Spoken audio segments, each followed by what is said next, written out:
کہ ایسی صورت میں ہمیں سمجھ لینا چاہیے کہ شروع سے لے کر اب تک اگر ہم صبح سے لے کر شام تک بھوکے اور پیاسے رہیں گے، اتنا ہی کیا ہے، باقی کچھ بھی نہیں کیا، باقی ہم نے کچھ بھی نہیں کہا ہے، بلکہ یہ ہے کہ جتنا بھی وقت ہم نے لگایا، چاہے تراویح کے اندر، چاہے قرآن کی سننے سنانے کے اندر، چاہے وضو میں لگایا، کچھ بھی کیا ہے، لیکن اگر اپنی مغفرت اور بخشش اس مرتبہ بھی نہیں کر پائے تو سمجھ لینا چاہیے سارا کا سارا ہم نے کر کے سارا کا سارا ہم نے اس میں ڈال دیا ہے، آگ کے اندر جھونک دیا ہے، آگ کے اندر چلا دیا۔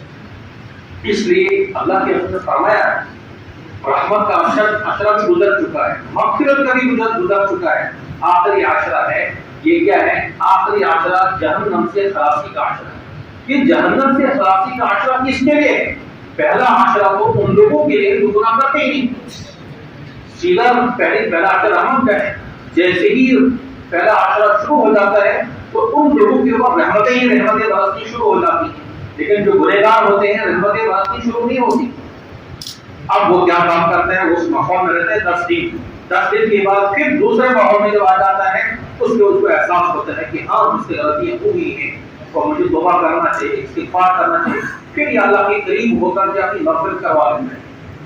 دیکھیں فرماتے ہیں اگر کبھی اس کو پہلے عشرے میں بھی احساس نہ ہو تو دوسرے عشرے میں بھی احساس نہ ہو، پھر آخری عشرہ ہے اس کے لیے، اور وہ سب سے زیادہ گنہگار انسان ہے اس آدمی کے لیے، اس گنہگار انسان کے لیے آخری عشرہ ہے کہ جہنم سے خلاصی کا عشرہ ہے۔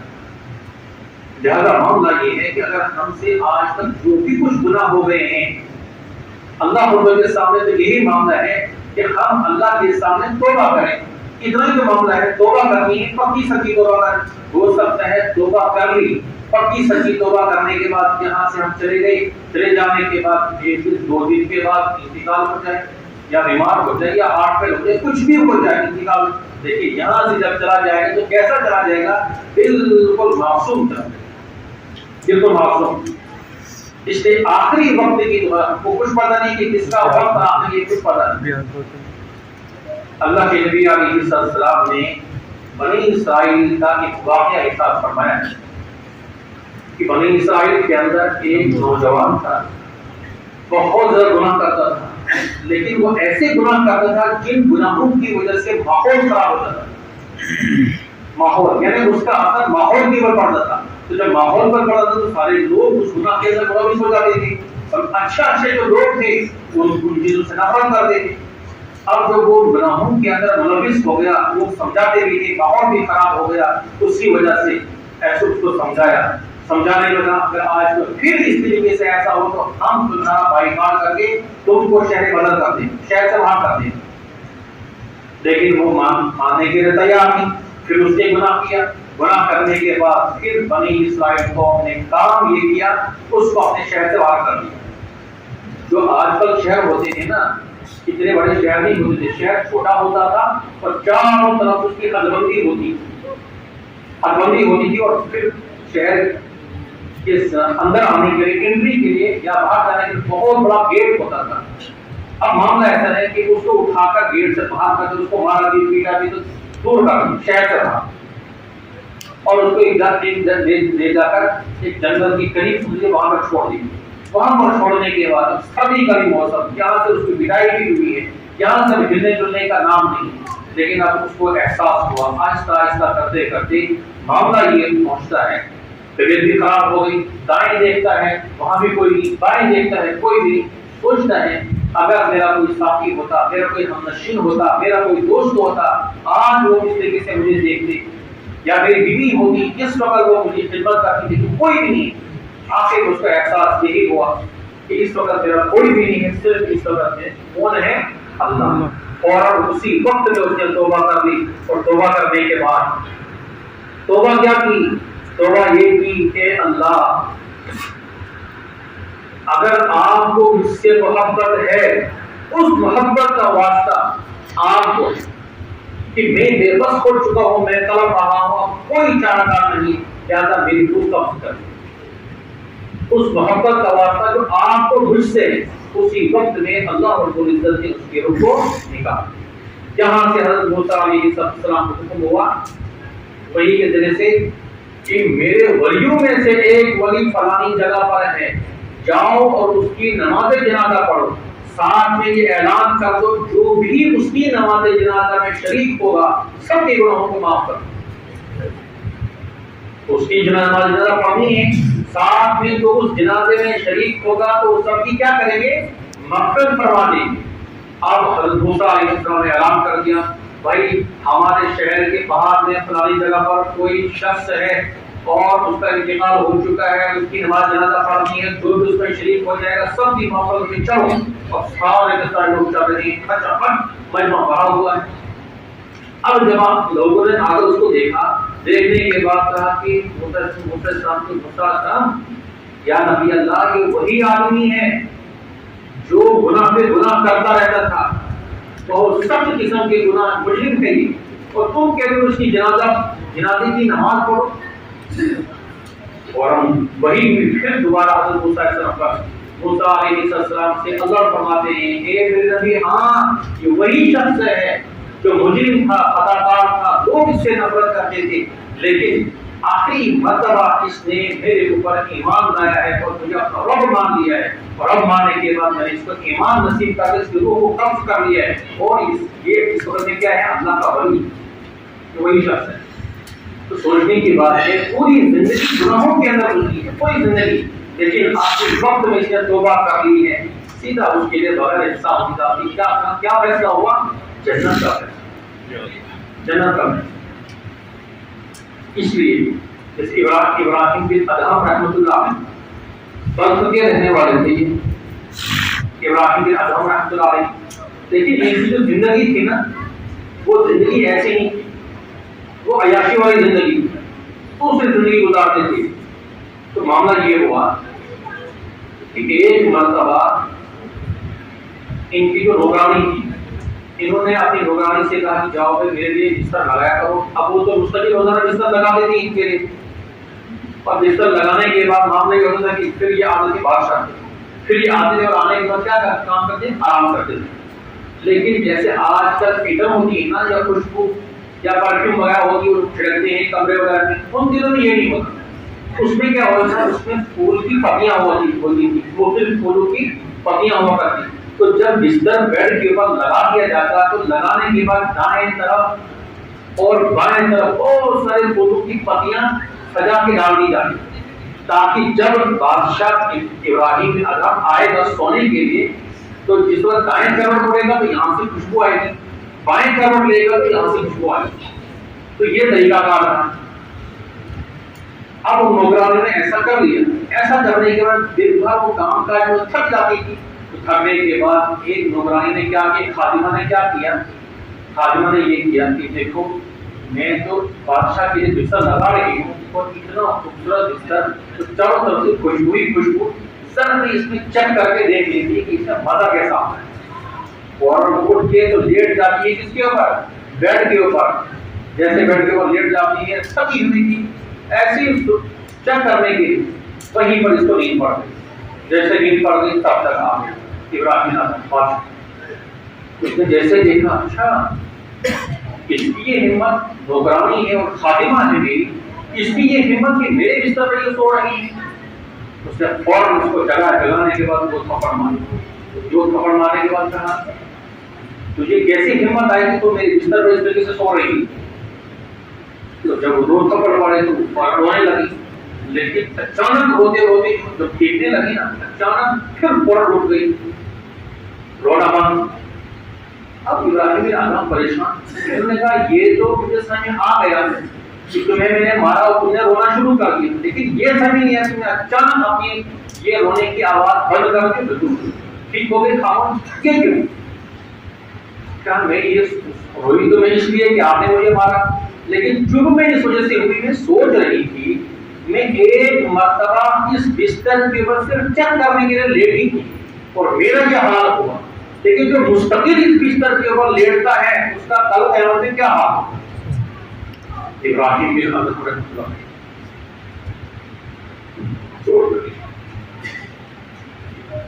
بات اس بانگی نے کر دی، اس خادمہ نے کر دی، چلی گئی۔ فوراً اس کے دل میں اثر کرتا ہوں کہ یہ کیا اس نے بتایا، کل قیامت کے دن مجھے حاضر ہونا ہے، اب معاملہ ایسا کہ چوٹ تو لگی ہے، جیسے مان لیجیے آخروٹ ہوتا ہے نا، آخروٹ، اس آخروٹ کو جب مارتے ہیں توڑنے کے لیے ایک ہی مرتبہ زور سے نہیں مارتے، ایک مرتبہ، دو مرتبہ، تین چار مار کے تو وہ ٹوٹ ہی جاتا ہے۔ اسی طریقے سے ابراہیم علیہ السلام کو ایک چوٹ دل پر لگ گئی کہ نہیں تو کر رہا ہوں، اس دن میں نہیں کرنا۔ اس کو ارادہ بن گیا کہ مجھے اللہ کا ڈر پکڑنا ہے، یہ اس نے ارادہ کر دیا۔ ارادہ کرنے کے بعد کچھ ایام گزر گئے، کچھ ایام گزرنے کے بعد یہ زندگی سے بیٹھا ہے، بیٹھتے بیٹھتے اس کا دربار لگا ہوا ہے، اس دربار کے اندر فوراً ایک نوجوان خوبصورت حسین خوبصورت پہنچتا ہے اس کے دربار میں، چلتے چلتے چلتے چلتے جہاں اس کا تخت تھا وہاں پر پہنچ جاتا ہے۔ وہاں پر پہنچنے کے بعد کہتے ہیں کہ وہ پوچھتے ہیں تم کون ہو؟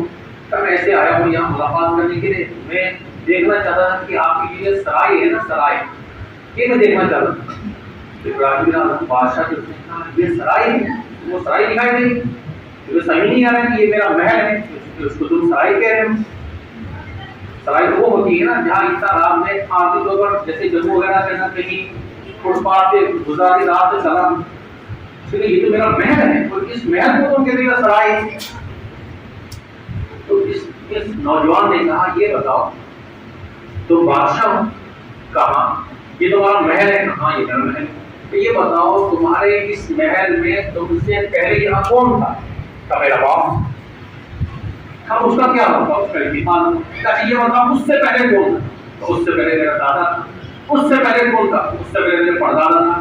گویا کہ پہلے پردادا تھا، اس کے بعد آپ کا دادا، اور اس کے بعد آپ کا باپ۔ آج آپ جب آپ چلے جاؤ گے پھر کون آئے گا؟ کوئی موقع وہی ہے وہ آ جائے گا۔ تو اس کا مطلب ہے کہ یہاں پر یہ چل چلا ہوا زندگی، آنا ہے جانا ہے، یہاں مستقل طور پر کوئی رہ نہیں رہا ہے۔ جب مستقل طور پر کوئی کسی جگہ پر نہ رہے اس کو اسی کو سہارے۔ محل تو وہ ہوتا ہے کہ ہمیشہ انسان اسی میں رہے، وہ محل یہاں نہیں، وہ محل کہاں ہے؟ وہ محل جنت میں۔ لگ گئی دوسری چوٹ۔ اس دوسری چوٹ کے لگنے کے بعد جس نے اب سب چھوڑ دیا، وہ چھوڑنے کا اب میں اللہ کا ذکر کروں، اب پکڑا اپنا کمرہ، ساری چیزیں چھوڑ دی اور کمرے میں بیٹھ کر پھر کیا کر رہا ہے؟ اللہ کا ذکر کر، اللہ کر، سب چھوڑ دیا، تصویر پکڑ کر بس نماز کرے، ساری چیزیں۔ اچانک رات کے وقت میں چھت پر ابراہیم بن ادھم رحمۃ اللہ علیہ کا جو محل تھا، جو مکان تھا، اس مکان کے چھت پر رات کے اندر ٹہلنے کی آواز آ رہی ہے۔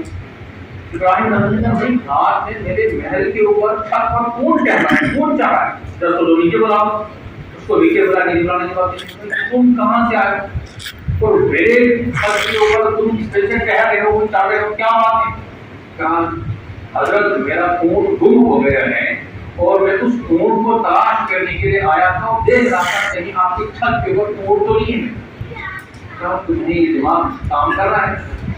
اونٹ گم ہو گیا، اونٹ کو تلاش کر رہے ہو کہاں پر؟ چھت۔ تو وہاں سے کیسے چڑھے؟ اونٹ چھت پر تمہیں کہاں ملے گا؟ ابراہیم نے ادھم حضرت جب مجھے اونٹ چھت پہ نہیں مل سکتا ہے، کیا تمہیں اللہ اپنے بادشاہی والے بستر پر مل سکتا ہے؟ لگ گئی تیسری کہا واقعی اچھے اچھے بستروں پر، اچھے کھانوں میں، اچھے محلات میں، اچھے گاڑیوں میں، عیش و عشرت میں، ان جگہوں میں اللہ نہیں ملتا۔ اللہ کے نبی علیہ السلام نے مکہ مکرمہ مین جگہ سے رخ کیا تھا، کس کی طرف؟ غار ہیرا کی طرف۔ ابراہیم بن ادھم نے فوراً فیصلہ کیا کہ میں سب چھوڑ دوں گا اور میں چلا جاؤں گا مجرد کا۔ ابراہیم بن ادھم رحمۃ اللہ علیہ نے غار کا رخ کیا، جنگل کا رخ کیا، پہاڑ کا رخ کیا اور پہاڑ کی طرف چلے گئے۔ اور پہاڑ کے اندر جانے بادشاہ کے بادشاہ سب چھوڑ دیا، پہاڑ کے اندر رخ کیا۔ پہاڑ کے اندر رخ کرنے کے بعد جگہ تلاش کی اور ایک جگہ پر جا کر وہیں پر اللہ کی عبادت کر، یسوعی کے ساتھ، خلوت کے ساتھ عبادت میں مصروف، عبادت کر رہے ہیں۔ عبادت کرتے کرتے معاملہ ایسا کھانا پینا نہیں تھا۔ ایک ہفتے میں جمعرات کے دن مزدوری کرتے تھے، ایک پورے 7 دنوں میں سے ایک دن کیا کرتے تھے؟ مزدوری۔ مزدوری کیا کام کرتے تھے؟ جنگل کے اندر چلتے تھے، وہاں جو لکڑیاں ہوتی تھی ان لکڑیوں کو جمع کر کے لاتے تھے اور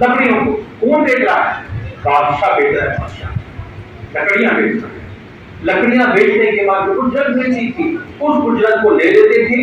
اجرت کو لینے کے بعد آدھی اجرت اللہ کے راستے میں دیتے تھے, آدھی اجرت جو تھی اس کا سامان خرید کر پورے ہفتے اس کو استعمال کرتے اور وہی گاڑ کے اندر. اور اسی طریقے سے ابراہیم بن ادہم رحمۃ اللہ علیہ نے اس پہاڑ کے اندر 30 سال گزارے. کتنے سال؟ 30 سال گزارے. معمولی نہیں تھا بادشاہ. جیسے جیسے اس نے سارے چھوڑا کتنی قربانی اس نے دی ہوگی. سب کو چھوڑنے کے بعد پھر غار کے اندر 30 سال, اور 30 سال کے بعد معاملہ یہ ہوتا ہے اب اللہ رب العزت نے اس کو وہ ولایت کا درجہ جو دینا تھا وہ اللہ رب العزت نے دے دیا.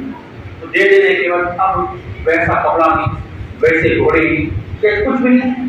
اب پٹا پرانا لباس پہن کے ایک مرتبہ دریا کے کنارے بیٹھے ہوئے تھے, اور اس وقت دریا کے کنارے بیٹھے بیٹھے اپنی جو یہ گزری ہے نا, یہ اب تو ایک خدا بات ویسا نہیں تھا, یعنی انتہائی فقیرانہ زندگی تھی. اور جو ہوتے نا بہت سارے فقیر قسم کے لباس عجیب قسم کا پہن کے تھے. پٹا پرانا ہوا, میرا گجیرا ہوا, ایک جگہ سے پٹا دوسری جگہ سے پٹا, یہاں سے سلائی وہاں سے سلائی, ویسا لباس پہنا ہوا ہے. وہ پھٹا ہوا تھا تو سوئی دھاگے سے اس کو سی رہے, اپنی گزری کو سی رہے. یہاں سے جو گزرا تھے ان گزرا کے پاس قوم آ گئی, لوگ آ گئے, کہا کہ بھائی ہمارے پاس جو بادشاہ تھا بہت بڑا منصف تھا, بہت اچھا تھا, بہت عادل بادشاہ تھا, ویسا بادشاہ ہمیں مل نہیں رہا ہے. آپ ایک کام کرو, تلاش کرو بادشاہ کو, بادشاہ ہے تو لاؤ واپس کریں, پھر ہم دوبارہ اس کو اپنا بادشاہ بنائیں. اب یہ تلاش کرتے ایک سال, کتنا؟ 1 سال لگا. اس 1 سال کے بعد دیکھا کہ یہ جو ابراہیم بن ادہم ہیں دریا کے کنارے پہ بیٹھے ہوئے ہیں اور اپنی گزری کو سی رہے ہیں. اب یہ وہاں پر پہنچنے کے بعد ابراہیم بن ادہم حضرت آپ یہاں پر ہیں, پورے لوگ دربدر ہیں, قوم آپ کا انتظار کر رہی ہے, بلند رہے ہیں, رو رہے ہیں, لہٰذا آپ ایک کام کریں, پھر آ جائیں اور ہم آپ کو اپنا بادشاہ بنائیں. آپ کے علاوہ کوئی بھی ہمارا بادشاہ سج نہیں رہا. تو ابراہیم بن ادہم رحمۃ اللہ علیہ ہیں, انہوں نے فرمایا کہ نہیں, میں اب جس زندگی کے اندر ہوں یہی زندگی مجھے ٹھیک ہے, یہی کافی ہے, اب میں واپس نہیں آؤں گا. نہیں حضرت, آپ کو آنا پڑے گا.